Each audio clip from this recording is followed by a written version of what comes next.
I don't believe in God. She replied, no.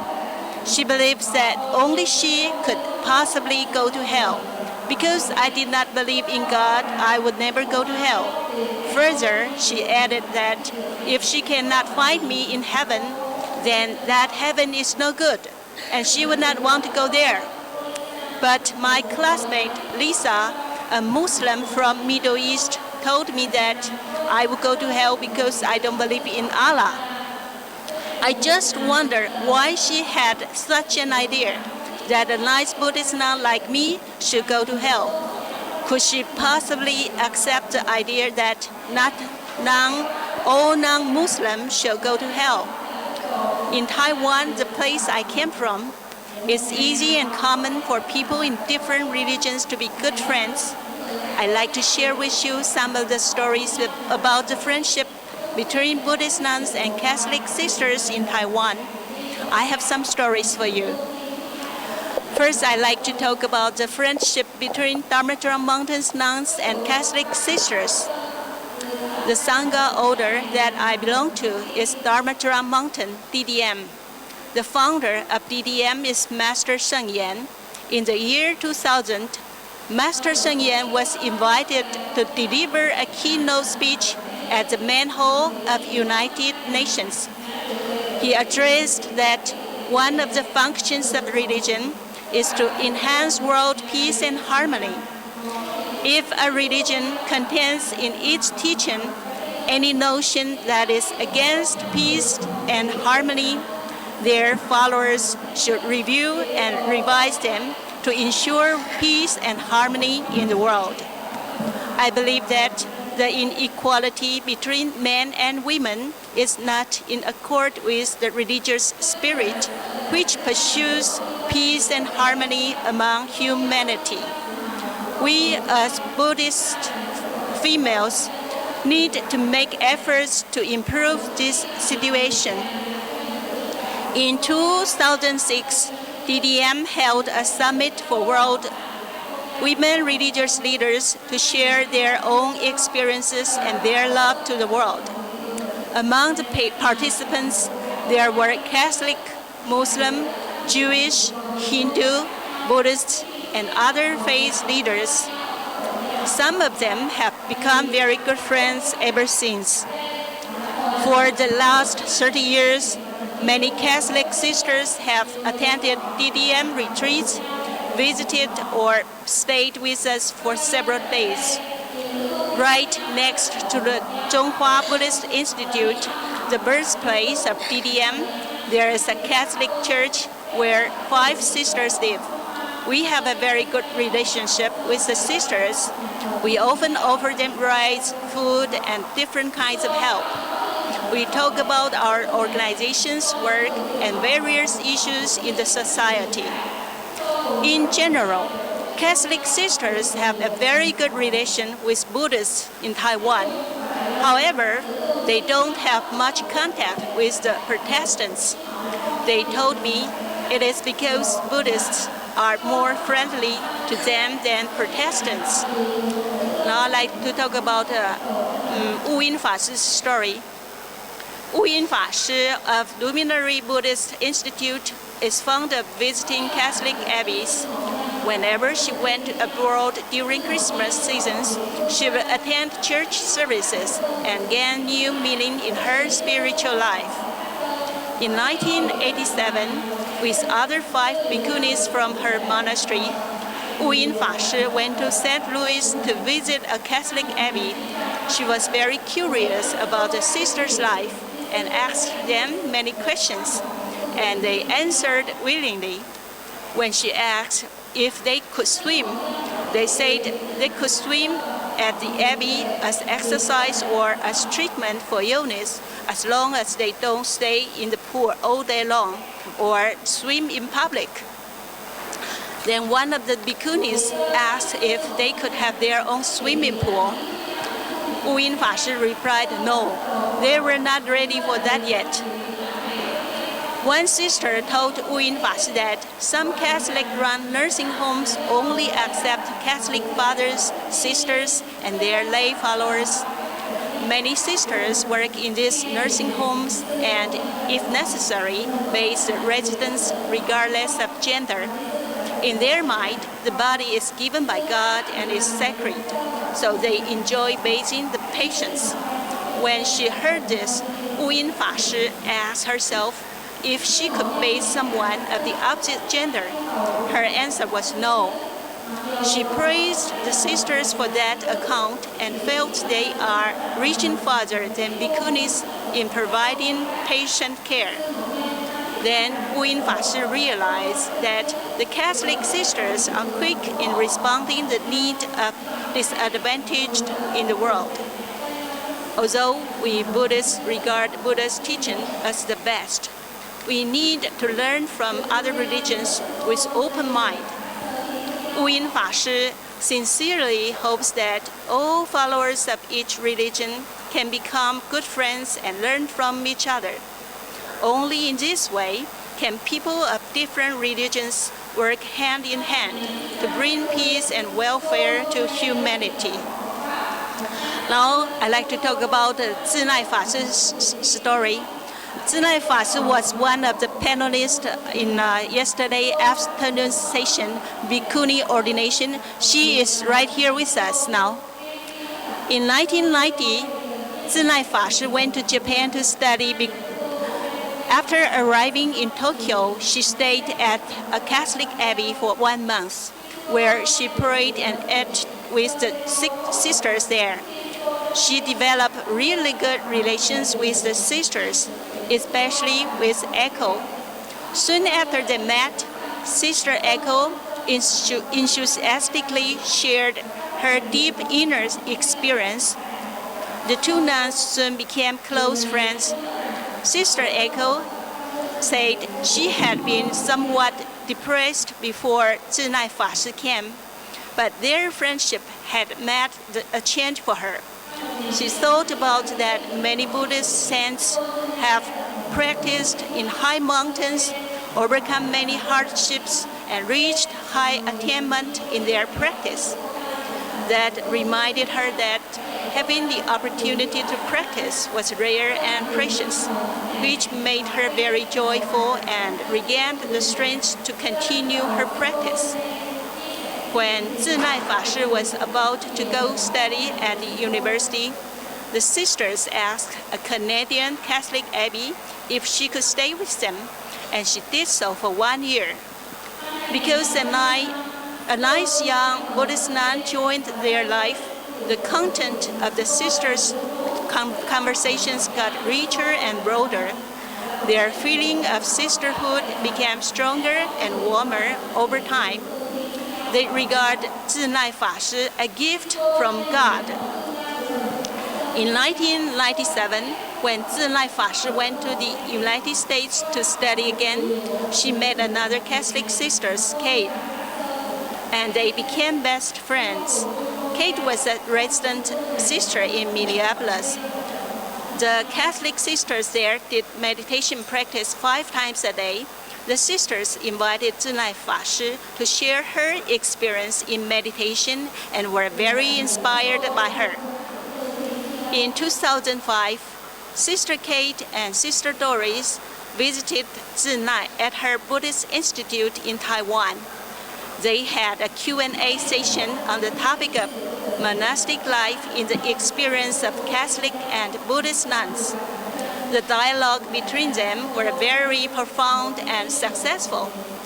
The 2 Catholic sisters stayed in the monastery and attended the morning service the next day. Sister Kate was so touched that she composed a verse for this special experience. When Zinai Fa Shi looks back on her relation with the Catholic sisters, she feels very grateful. She has benefited greatly from this precious friendship and thinks the Catholic sisters would feel the same. They both have grown and enriched their lives from encouraging, emulating, and learning from each other. Now let me talk about Daoxing Fa Shi's story. Daoxing Fa Shi was a student at Zhonghua Institute of Buddhist Studies. in Taiwan. After graduating from the institute, she studied at Furen University, which is run by the Catholic Church. She made good friends with several Catholic sisters while studying there and developed an extremely good relation with Sister Hu Shuqin. The two nuns met in the class, although affiliated with different religions. Being female monastic drew them together. Soon they became close friends and shared a study room at the school library. They ate lunch together, talked often, went mountain climbing together, and discussed each other's paper for betterment.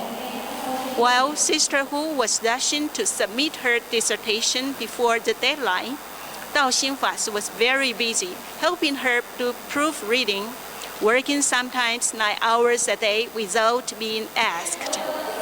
In Sister Hu's mind, friendship is not about religion, but one's personality. Even though she is a Catholic nun, she does not necessarily make friends with all Catholic sisters. Dao Xing Fa Shi thinks her friendship with Sister Hu is developed from their commonality of lifestyles and values such as serving humanity. Perhaps because of their different religious backgrounds, they don't have to worry about certain rules or hierarchies as they might in their own traditions.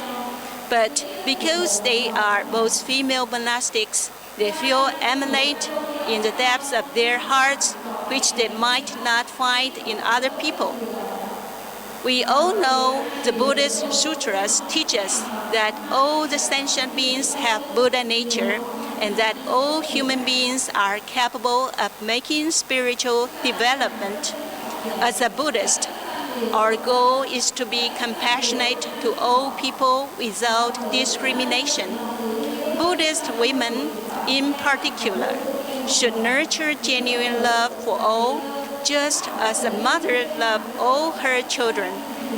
When we can all love others with equanimity, we can work together to make our planet Earth a heaven, or in our term, a pure land. With bodhicitta, female monastics can be leaders in this effort. Let us be the leaders in the 21st century. Thank you very much for your attention.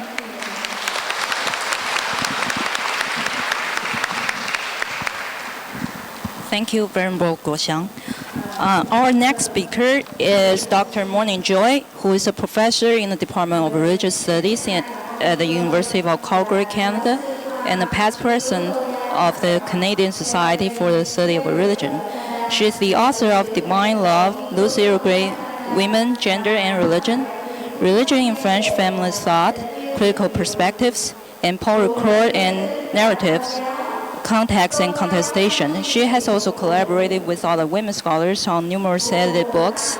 The title of her paper today is Images of the Feminine in Buddhism and Christianity, Wisdom and Her Bounty. Now please welcome Dr. Joy.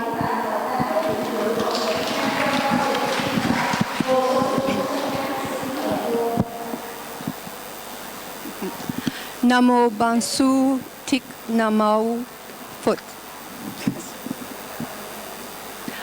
I have great gratitude for all the organizers, all the people both in US, internationally, and in Vietnam for organizing this conference. But I would especially like to express my gratitude to my two Vietnamese translators, Ngo Phu and Niem Hue, who have taken such care and consideration in translating my work. So I would like to start out by first a little overview of my paper. Because this paper is a shortened version of a longer paper that will be further shortened during this presentation, I will give this summary in order to clarify my position, which may easily get lost in all these abbreviations. So what has interested me in the discussions about claims for equality are the criticisms by certain women scholars that women will become too much like men and will lose those qualities that are specific to women. Now, this is often referred to in the West as the essentialist, that is, women have certain innate qualities, versus the constructivist, that is, women's feminine qualities are merely social conventions. This is a debate. Now, what I am outlining today is a comparison of two studies by contemporary Western scholars who try to moderate this debate, or try to put these two positions in balance so that they are not placed in stark opposition to one another. They do this by retaining certain so-called feminine ideals that they then interact with more specifically practical or applied dimensions of our life or existence. These scholars also do not see these qualities as finally belonging only to women, but are ones that are worthy of implementation by all human beings. The two books I will discuss are Anne Carolyn Klein's book, Meeting the Great Bliss Queen, Feminists and the Art of the Self, and the Great Bliss Queen is, of course, Prajna Paramita, and then a book by a Catholic woman, Elizabeth Johnson, called She Who Is, The Mystery of God in Feminist Theological Discourse. Now, I just want to also alert those who are reading the English paper that most of the technical apparatus that would be part of a scholarly paper has been consigned to footnotes in the interests of brevity. So I'd like to start out with two quotations. One from Anne Carolyn Klein first.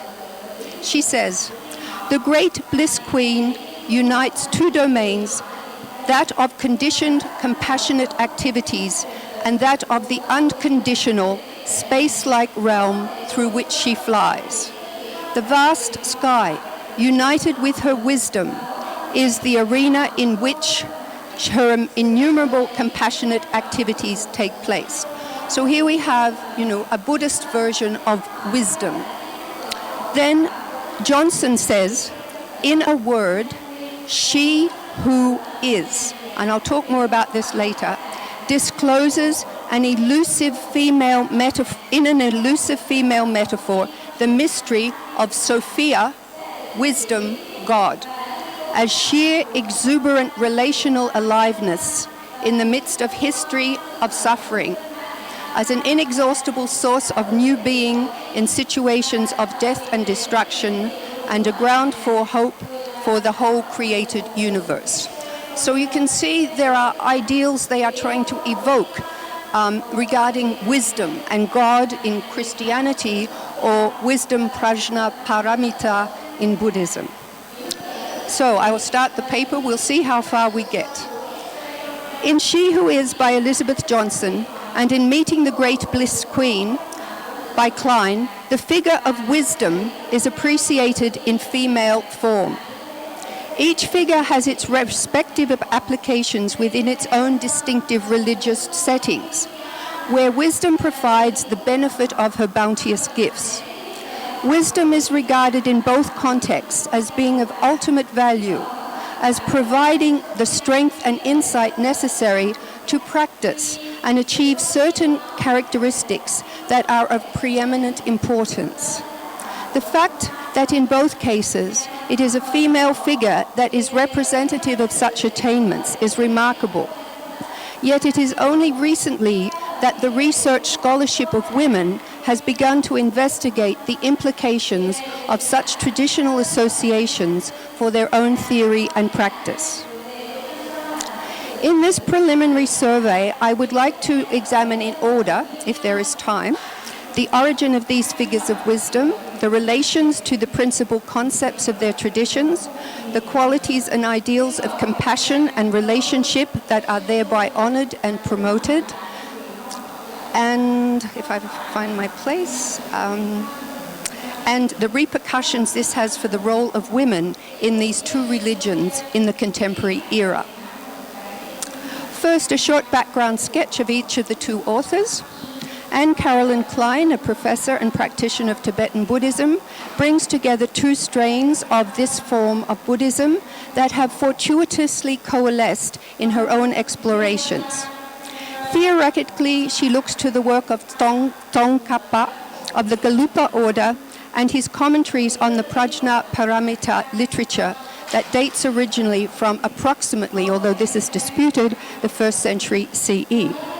She combines this with the meditative ritual of the Great Bliss Queen from the Nyingma order, who is identified with the woman Yeshe Tsogul, the 8th century consort of Padmasambhava, one of the most revered teachers and transmitters of Buddhist thought and practice.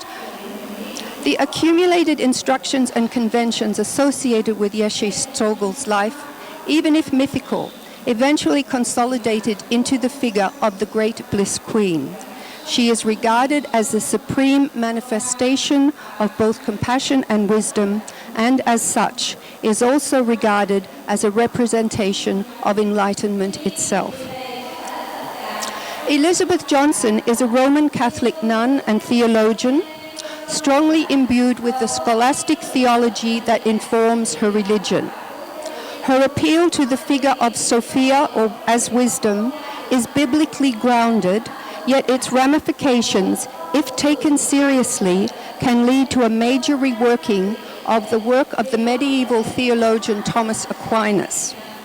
This involves a new interpretation of the enigmatic word, the tetragram YWYH, translated or used in English as Yahweh, by which God described himself, shall we say, in a neutral term, I am who am. Now this was translated by Thomas Aquinas as he who is, changing the neutral to the masculine. Qui est was the Latin term. What Johnson wants to do is see what happens if we change this term to the Latin feminine form, quae est, she who is, because she thinks it is equally appropriate to think of God as a feminine being. So one very interesting comment I just wanted to add here. The scholar Edward Konza has remarked in one of his books on Prajna Paramita, because he wrote many books about it, that he believes there may have been mutual influence between Christianity and Buddhism as regards the figure of wisdom, given the contacts that took part in the early centuries along the Silk Road. Now that is something of great interest that could be pursued by scholars. Now, what I want to say is that these traditional figures of wisdom both have fascinating lineages. Anne Klein's appeal to Yeshe Tsogul as the Great Bliss Queen within Tibetan Buddhism is not a unique instance of the feminine mode embodying such an ideal. It builds on an earlier precedent where wisdom's potential to appear in various guises in accordance with whatever needs to arise harks back to the early Prajna Paramita literature of Mahayana Buddhism. Here, the perfection of wisdom, as I said before, represents the enlightened state. Now, within Christianity, Sophia itself appeared both in the book of Job and Proverbs, but it came into prominence as a personified entity in the later books of Wisdom and Ecclesiasticus. Elizabeth Johnson describes Sophia here as an explicit way of speaking about the mystery of God in a female symbol. This is the most developed personification of God's presence and activity in the Hebrew Scriptures. Yet this is not all. In the Christian Bible, Jesus himself was also identified with Sophia. As Johnson relates, first Christians, in the effort to express the experience of the saving significance of Jesus, ransacked the Jewish religious tradition as well as the surrounding Hellenistic culture for other interpretive elements. And of course, they looked to part of that resources was the Greek idea of Sophia. So Sophia, as it comes out in Christianity, has a number of very interesting, shall we say, sources. Now, but what happened, Sophia got lost somehow, and most of her ideas were absorbed by the Virgin Mary, rather than continue as a feminine face of God. Now, any comparison between the two interpretations in Buddhism and Christianity brings out one of the principal differences in the professed ideals of the traditions. Anne Klein's reference to the beliefs and practices of mainstream Christians, that they do not seek or expect to evolve into a Christ, whereas practitioners of Tibetan Buddhism do expect to evolve into their own enlightenment, doesn't take into account the work of Johnson. And I believe that Johnson's revision of the mainstream Christian model serves to highlight elements that, while they don't alter the modes of perception in Christians in the way Buddhism does, nevertheless has profound implications for how Christ-like behavior is to be understood and implemented today. For both thinkers, wisdom is transformative in how people act towards themselves and the world. But exactly what the different forms of transformation entail needs to be now considered in detail. Anne Klein's depiction of the wisdom associated with the Great Bliss Queen depends for its realization on the awareness of the Great Bliss Queen as the foremost Dakini, or a female celestial being. Such beings inhabit the limitless and brilliant light that pertains to enlightenment. The Dakini, who is the Great Bliss Queen, flies mentally, physically, and non-conceptually through a non-dualistic expanse. In that calm dimension, she reclaims the distance between subject and object, whereby she displays a realm of universality, universally available experience. One enters into the experience of the Dakini through sound and silence, through visual proliferation and empty space, and above all, through engaging with the most revered norms of Buddhist culture. Now, for Anne Klein, it's a little different.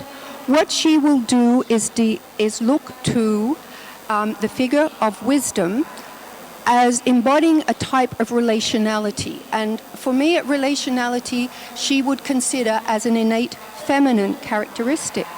But nonetheless, what she wants to do is, using her form of theology, which is a type of liberation theology, she thinks wisdom, if it is bestowed on a person in the liberation model, enhances the way a person can act towards bringing about justice in the world. Now, while I talk about here in how Buddhism definitely is about changing mind, and Christianity seems more about changing conduct and institutions, I don't think they can be quite so neatly separated as a lot of people, because both thinkers in some ways are trying to overcome the dualisms of mind and body, and what I also think are the dualisms of male and female, in that they are often placed in stark oppositions, and they both want to move beyond that. Translator, I will go to the concluding paragraph. Thank you. For Klein, the Great Bliss Queen symbolizes the potential that one can achieve if one breaks with the chains that confine. And I think it is the same for Johnson, in that she wants to change the image of God from one who is authoritarian, one is hierarchical, to a God who is embodied in this world in those who strive for justice. And then in my final conclusion, I look to what is the root of this appeal of or to wisdom for women today in both of these traditions. Because as a relic of the past symbolic systems, wisdom's range in many ways has been limited by the predominantly masculine ambience that generated her imagery. But what I see is happening is that wisdom is, for both of these women, something that appeals to the conflicted state of women today. Because I see that there is both pride and strength in the confidence with which they are entering the echelons of power and knowledge that were formerly denied them. But there is also a sense of nostalgia and maybe insecurity initiated by fears of losing what had been their strengths of the past, however compromised they may have been. And so what I see is the natural desire in both of these thinkers to combine the strengths of both positions. Wisdom perhaps speaks to their hopes and fears. She is both reassurance and promise. Wisdom would seem to affirm that women's explorations need not be resolved in ways that prescribe definitive explanations. The mood is compassionate, expansive, open-ended, and life-enhancing. And what I am sort of advocating here, that it would be very good to continue this type of dialogue about wisdom, about how it is helping us negotiate what were formerly oppositions, but allowing us to have both and instead of either or in the way we construct our world. Thank you very much.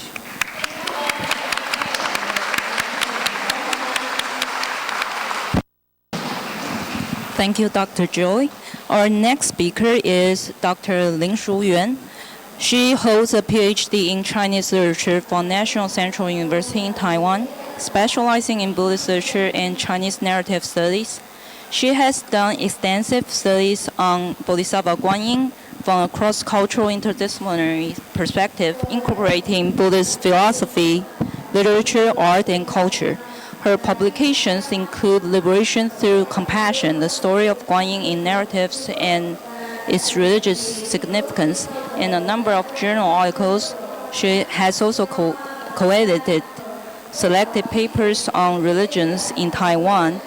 Her paper today is Bhikkhuni Huan's Grand World Tour, which can be found on page 204 in your proceedings. Please welcome Dr. Ling.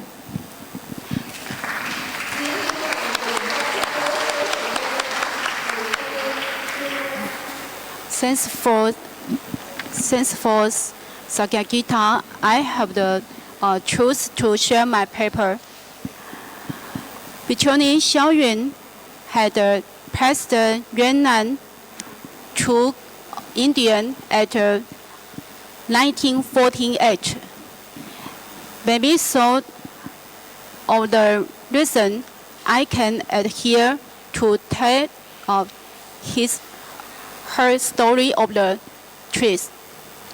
Bhikkhuni Xiaoyun, an aspirant Buddhist nun in Taiwan, is well known for the contributions she made to cultural education. Of her many outstanding accomplishments, one was establishing Huafan University. My observatory, her lifelong studies and thought, one felt that her global travels had a profound impact on her subsequent achievements, as a great Buddhist nun. The purpose of this paper is to explore and analyze the meaning of the significant global travel in the sample of her life. The paper begins with a discussion of the Bhikkhuni Xiaoyun's motivation to learn through travel, always from the Buddha to study the teachings, and a well-planned train with travel means in hand. In last Alice Wandering, her motivation for travel was compatible with the discipline of the Mahayana Bodhisattva and illustrated her note India's tradition and for the promotion of the Chinese culture. Bhikkhuni Xiaoyun's significant travel was not only to learn from the other highly developed cultures, but also to expand and promote the strengths of the Chinese traditions, especially Confucianism and Buddhism. This was quite a departure for the proper Western and Chinese trend of the last years of the Qing dynasty. Between Xiaoyun's international interest had a greater impact on the direction that her Buddhist education's career took. Buddhist women working toward the world. Between Xiaoyun believed in reading 10,000 books and traveling 10,000 miles north. Regardless of the hardships, she followed this method herself many times. Twice in her life, she traveled with the idea of the significant journey toward the world. The first time was a trip to South Asia, also in 1948. The including Vietnam, Cambodia, Singapore, and India to visit Buddhist sacred sites. During this trip, he taught at the College of the Fine Arts at Tiger University for 4 years. The second trip, studying in Hong Kong in 1956, and took her to Europe and America for 3 years. On that trip, she studied and collected information about the educational achievements of the world math institutions in 32 countries. At the time of the first trip, he was a Buddhist laywoman named Yun San Yu, based in Hong Kong. In the course of the second trip, she firmly became a Buddhist nun. Follow the Buddha's teachings with map in hand. Between Xiaoyun's idea of the learning through travel with number Indians matches the spirit of the Buddha in the Mahayana tradition. The angels always found the Buddha to study the teachings, and the practice were with map in hand, indicated that her travels was not merely aimless, but for a special purpose. She traveled for the due purpose of the education and cultural interest. On her travels, she visited fine art colleges, universities, and other museums, emphasizing cultural interest between Buddhists and the rest of the world.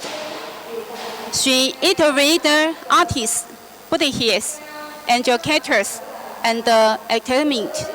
In addition to visiting famous sites, she intended that the exhibitions of her paintings will be brought for international artists and cultural interest. She also consulted experts about the aspects of the Buddhist education and visions for the future. When she embarked on her journey, she had already made up her mind to become a Buddhist nun.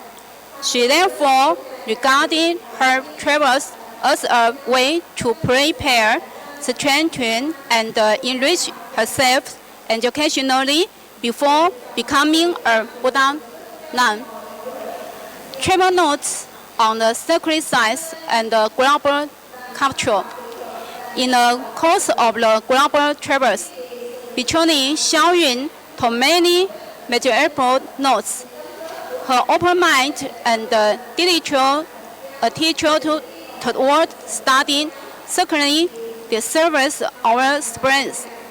She was profoundly attentive to different cultures, investigating them carefully, learning, merely looking around at London. The very culture she observed, including Japan, American, Germany, France, India, and Greece. She was most impressed by India and Greece. She was deeply touched by India, the Buddha's homeland. During her 4-year stay there, she collected many Indian cultural materials in the process of the investigating and expressing Chinese culture. Especially Confucius and Buddhist thought could help cultivate the best and weakness of the Western culture.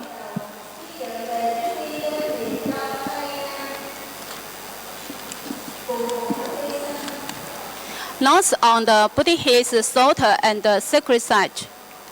From 1948, Between Xiaoyun traveled to India and followed in the Buddha's footsteps with strenuous devotion, searching for the truth and studying the Buddha's teaching. Her determination increased as she visited the sacred site associated with the Buddha's life. Repeating the Buddha as her God, she studied his teachings and vowed to become a Buddhist in the future. She investigated Indian art, architecture, and literature, including the important work of the philosopher Rabindranath Tagore. Promoting Chinese culture, she said, traveling is a way to observe culture. It is also a way for one to learn more about one's own culture and one's own cultural identity. Contribution to Buddhist culture and international exchange.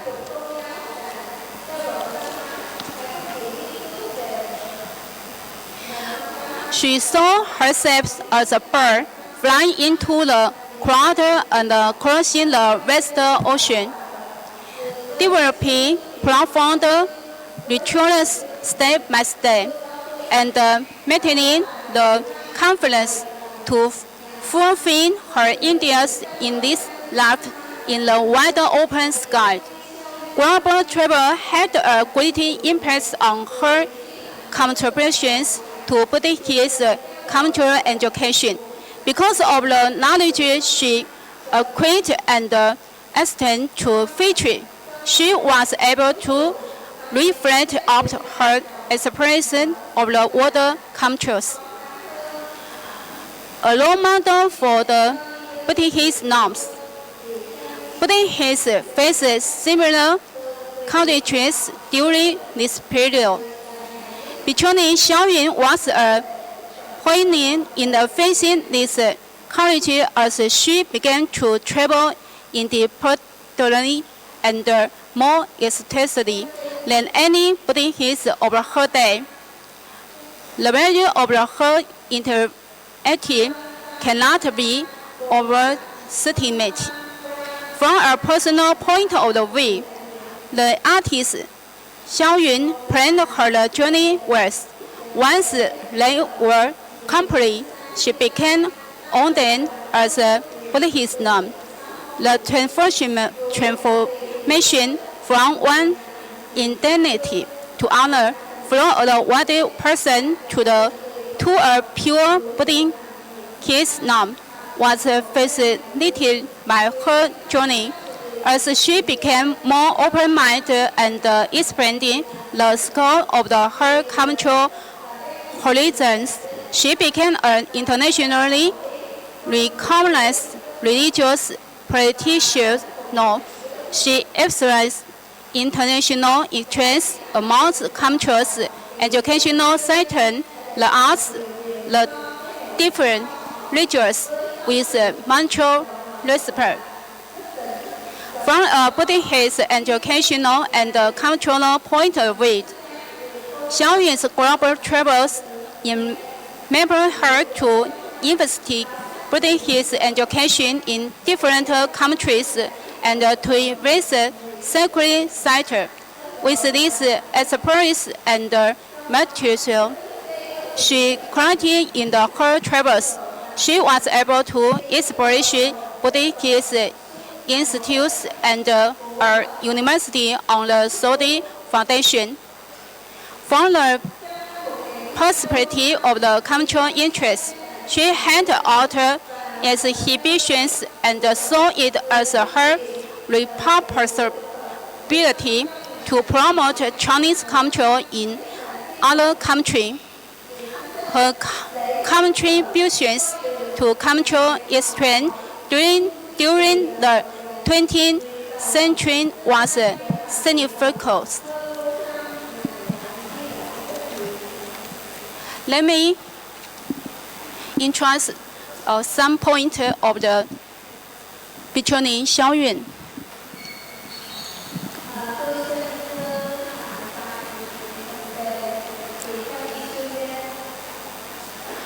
Huangfan University, book capture. One first trip, 柬埔寨吴哥窟，马来西亚、印度、阿姜查、Tiger University, Tiger University, Tiger University. The second trip, Japan, Bali, Germany, Germany paper, Vienna, England, Istanbul, American, Austria. Sorry, because English is not good. Sorry, very sorry. Thank you.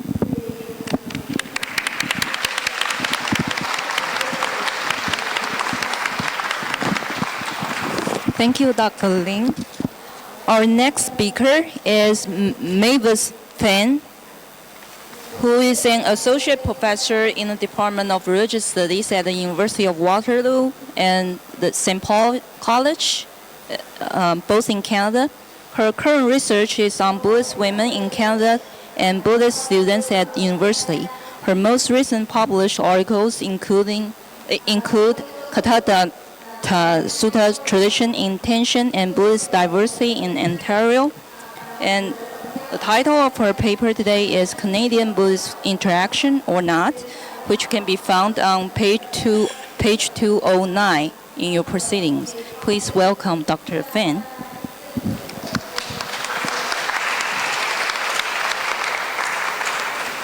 Thank you. Thank you. First, I would like to thank the Vietnamese people for their gracious hosting of this event. Those of us who live outside of Vietnam have been touched by your generosity and your kindness. Thank you. For those of you with the book in front of you, what you have in front of you is an introduction to a much larger paper. I promise I will have that paper for you by the next conference. For the time being, I have cut and cut and cut. And so you will be happy to know that my presentation is short, short, short. Still, I've tried to give you a sense of where this research will be going when I return to Canada.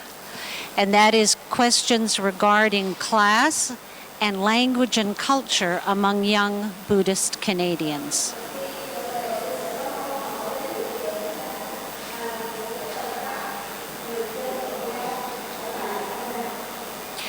In 2006, I began a study of Canadian Buddhist women. It was my intention to try and provide a profile of them, their ideas about, and their interactions with each other.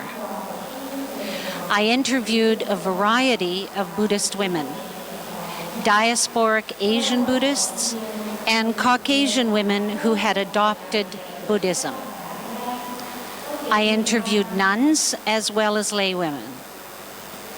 I concluded that while their attitudes towards each other's beliefs and practices were positive, there was little interaction between diasporic and adoptive Buddhists. Two relevant factors in this lack of interaction were language and the recognition that diasporic and adopted forms of Buddhist practice were inherently different due to culture. Language and culture can also affect the interaction between various groups of diasporic Buddhists. One of my colleagues noted a particularization of Asian Buddhist groups in Toronto and said that this particularization had undermined the collective potential of Buddhist groups to fulfill their desire to give Buddhism a more public face in Canada. Research done in 2004 and 2006 suggested that this particularization continued. There wasn't much evidence of dialogue among Canadian Buddhists. And Canadian multicultural policies played a role in allowing this particularization to continue.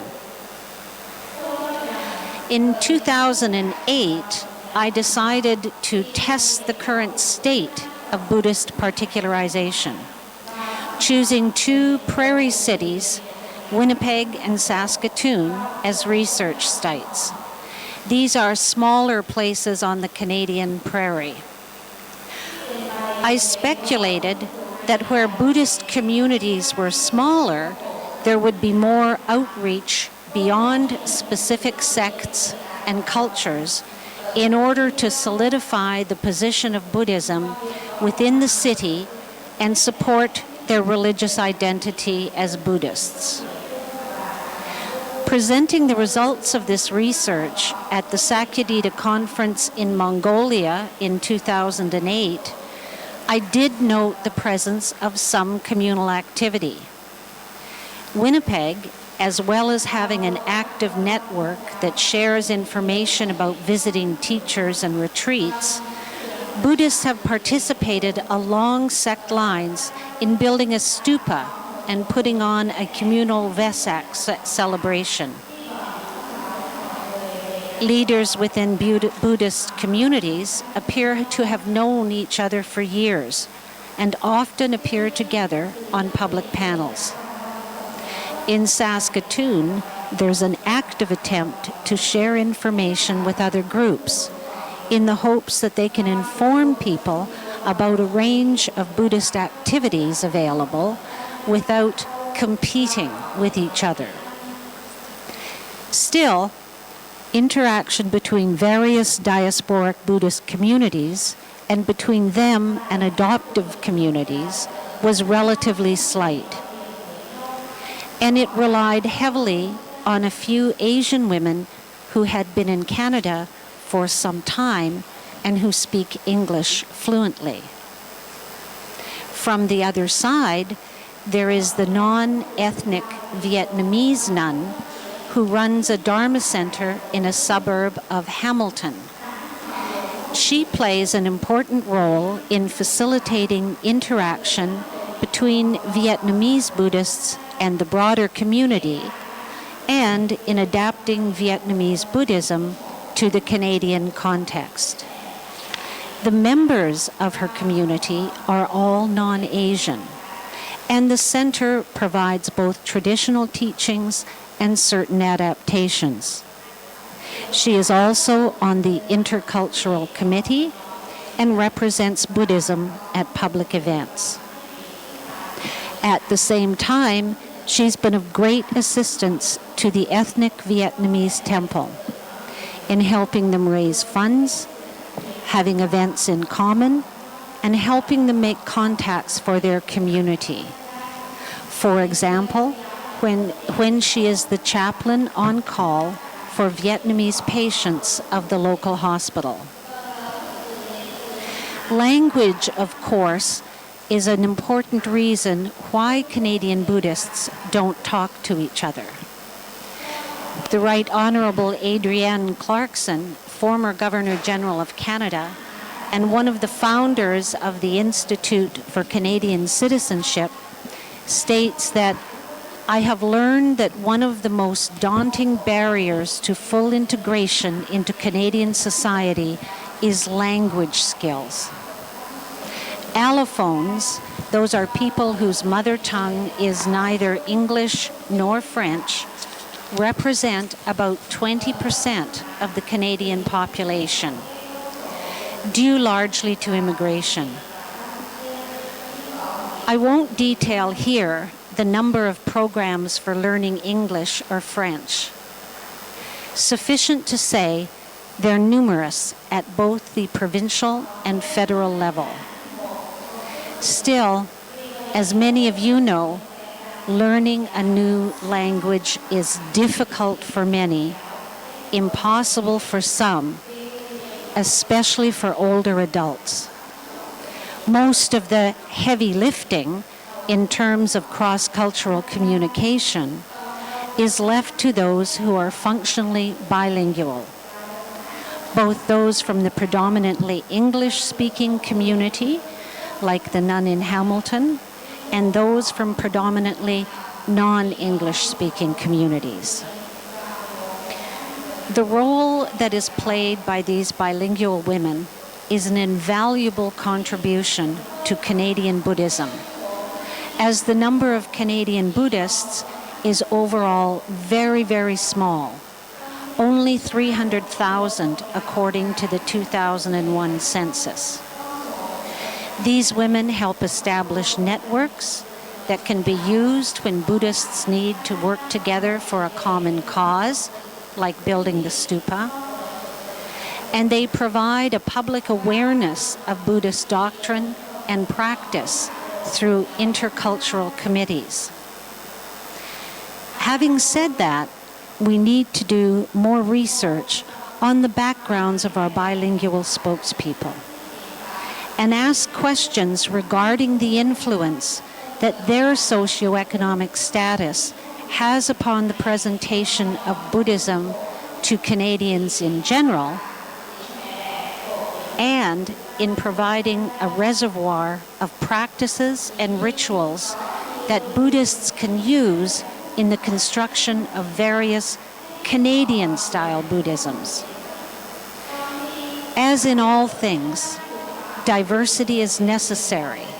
It's necessary for a species or a religion to flourish and grow.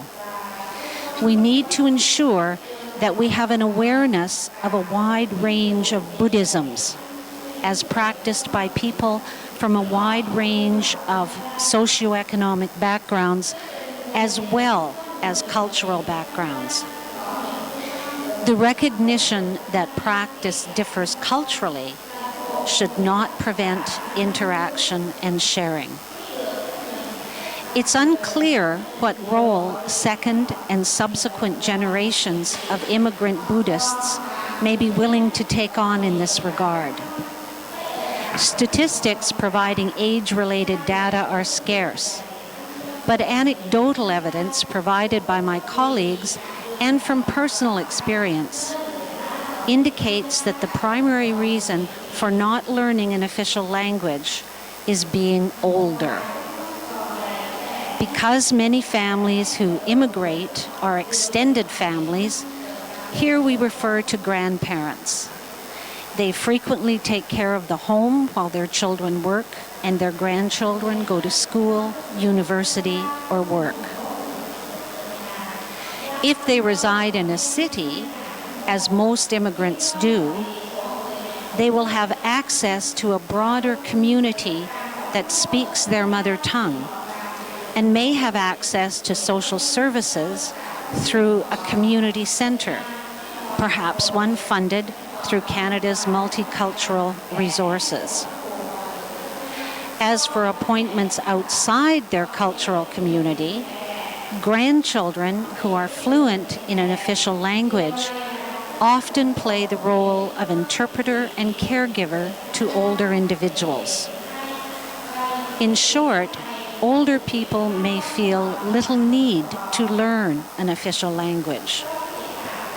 One would think that this arrangement would work to the benefit of Buddhist communities, transmitting Buddhism to a younger generation and through them to non-diasporic Buddhists. So far, this does not prove to be the case.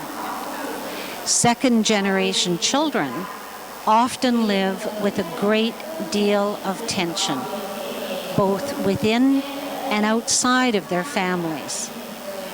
Taking care of the linguistic needs of grandparents and parents can be a strain for university students who wish to focus on their learning and on their friends and making friends at school. Their focus is more on integration into Canadian society than it is on learning traditional rituals or languages. Many third-generation immigrants no longer speak or write their mother tongue, although they may still understand it. This is crucial because the ability to speak an official language, in Canada, English or French, allows for full participation in Canadian society. This includes the ability to exercise one's right, participate in Canadian identity formation through sharing Buddhist and cultural values with other Canadians. Without facility in an official language, one cannot speak for oneself and is at risk of being misunderstood or misrepresented by others. And finally, facility in an official language allows Buddhists to speak to each other across those divides of culture, learning more about each other and contributing to the development of Canadian Buddhism. Thank you.